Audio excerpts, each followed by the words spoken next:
Pisces, hi! Welcome to Mr. Queen PH. At ito yung part 2 ng reading ninyo for 2026. Your money, career, finances. So, tingnan natin kung ano yung energies na inyong kaperahan ngayong 2026. Ayan, paalala lang, ang reading na to ay general reading. So, maaari kayo makarelate, maaaring hindi. Just take what resonates. And also, another reminder, ito lang po yung account ko. At hindi po ako magme-message sa inyo na unang magme-message sa inyo para mag-offer ng services. Kayo po magme-message sa akin tapos or magbo-book sa link na pre-provide ko dyan sa comment o kaya sa description. Okay? Kasi meron pong nagre-re-upload ng aking videos, nagpapanggap na Mr. Queen PH para mang scam. So, iwas kayo sa scam. Dito lang kayo mag-inquire. At huwag kayong magpapadala dun sa mga nagme-message nga na nagpapanggap na Mr. Queen PH kasi hindi po ako yun. Okay? Ayan. So, Pisces, tinan natin. Anong energy ng kaperahan ng mga Pisces? For 2026, what's the energy? Series Nurture. Uy, aalagaan mo. Ngayong 2026, aalagaan mo na yung trabaho mo, career mo, business mo, any source of income mo. Palalaguin mo to.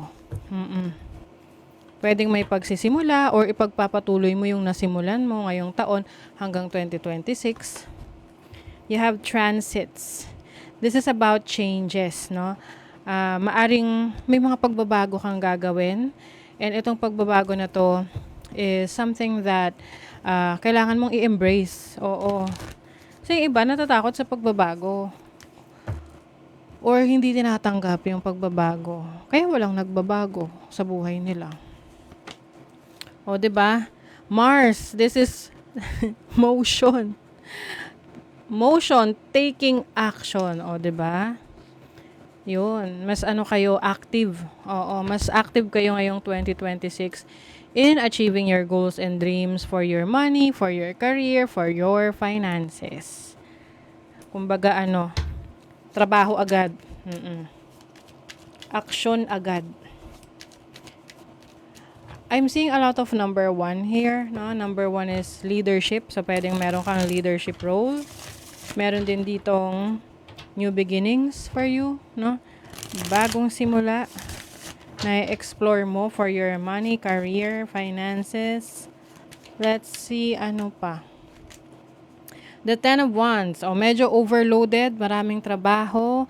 Mag-ingat sa mag-ingat talaga. Yung bang minsan parang na-excite tayo, tapos gusto natin kunin lahat ng trabaho, pero hindi pala natin kaya. Yun. Kaya kailangan, ang kunin mo lang is yung kaya mong alagaan. Oo. Kasi minsan na tawag doon, na FOMO, fear of missing out. Natatakot ka na baka ma-miss out mo yung opportunity. Tapos kinukuha mo lahat. Tapos hindi mo pala kaya. Ang ending, wala kang natapos. 'Di ba? 5 of Wands. Pisces, masyado naman kasi kayong competitive, competition, Meron kayong gustong patunayan na kaya nyo. Alam nyo, meron lang isang tao na dapat meron kang patunayan. Sarili mo. Oo. Kasi if you keep on,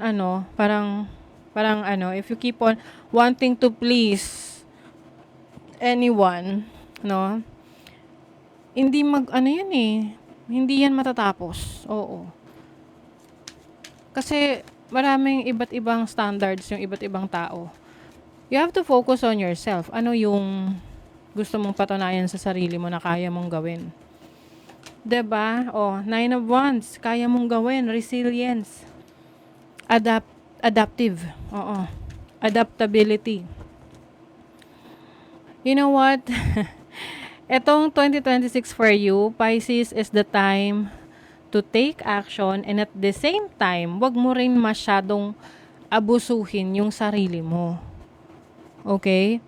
Yung bang parang nasa grocery ka, tas gusto mo kunin lahat ng laman ng grocery, pero hindi mo naman pala kayang buhatin. 'Di ba? You have the Ace of Swords. This is breakthrough, clarity, new beginnings. So, meron kang bagong idea ngayong 2026 kung paano kumita ng pera.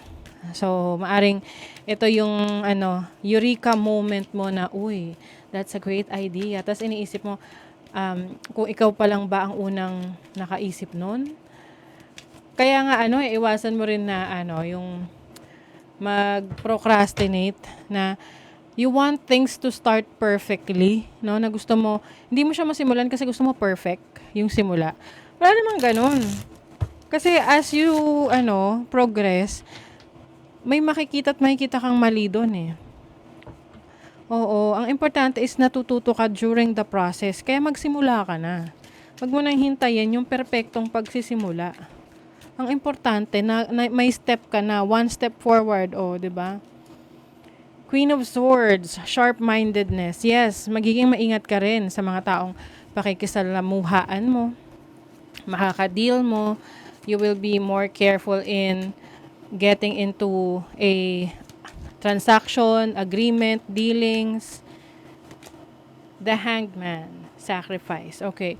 Ito yung sinasabi ko sa inyo na may tendency na mag-procrastinate. Lalo na if you're overthinking about a situation.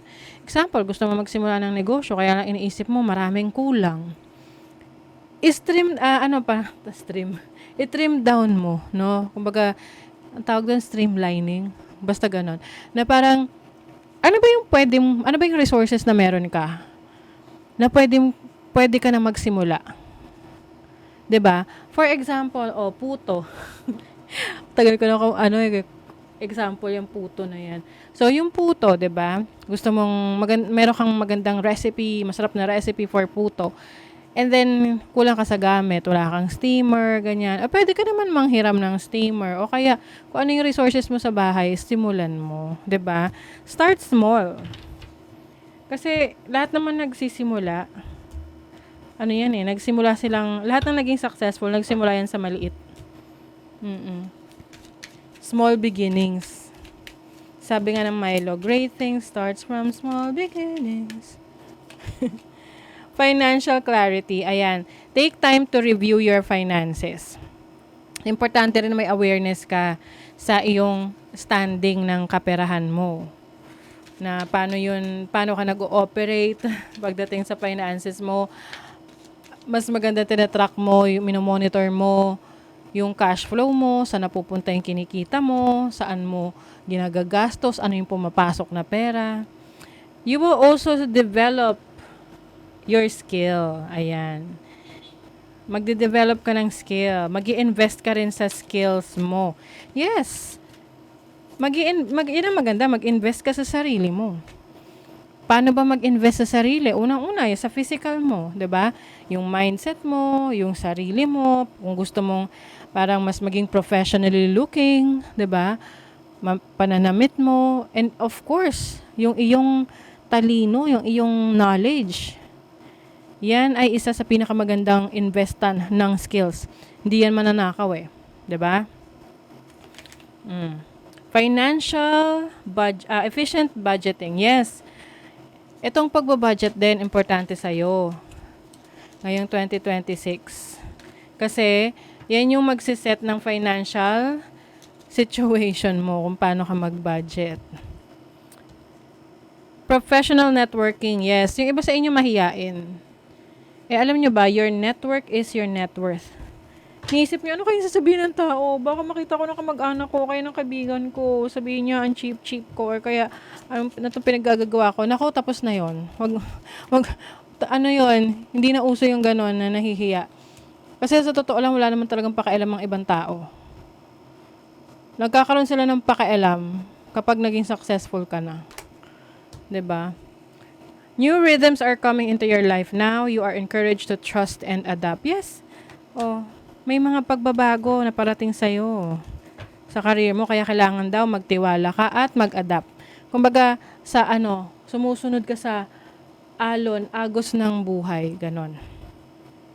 Wow, prosperity is flowing. Have faith that you will receive it in the perfect form. Yes. Nagfo-flow ang prosperity sa'yo. Marireceive mo yan sa tamang panahon, tamang itsura, kumbaga. The magical and unique qualities of your untapped potential are unfolding now. Yes. You're someone na marami kang spiritual gifts. Ganun kasi mga Pisces eh. So, maaring iba sa inyo, you're into spirituality, you are going to make a business or start a business out of spirituality or your gifts. Okay? So, that is your reading, Pisces. Thank you so much. See you again.